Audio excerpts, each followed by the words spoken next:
どうも、上条斗馬です。やっほー、三坂美琴です。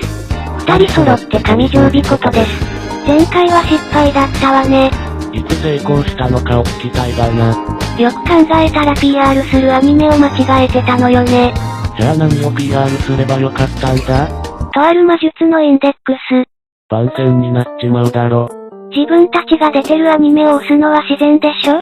まあそれも一理あるがな。というわけでもう一度最初から見直してみたわけ。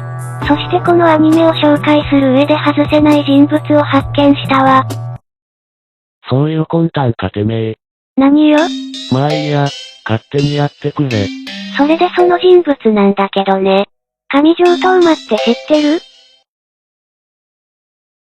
その様子じゃ知らないようね。いや、知ってるも何も。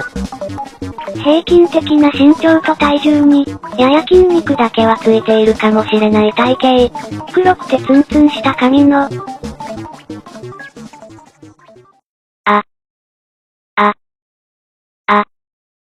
らしいわ。俺しょっぱなにどんな自己紹介したよ。僕神右衛門です。してねえよ。彼の右手にはあらゆる異能の力を打ち消すすごい能力が宿っています。その名もイマジン・オン・ザ・ピープル。なんか世界を平和にできそうだなバーカ。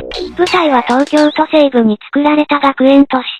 そこでは人口の8割を占める学生が毎日超能力開発のための脳トレに励んでます。脳トレよな。でもやっぱり超能力を犯罪行為に使う人とか出てくるから治安維持のための機関が2つあります。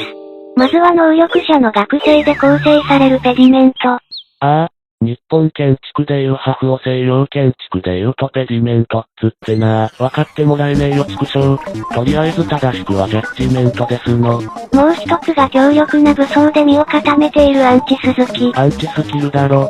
来日に武器持たせんな。常に捏造と改変で武装しているわ。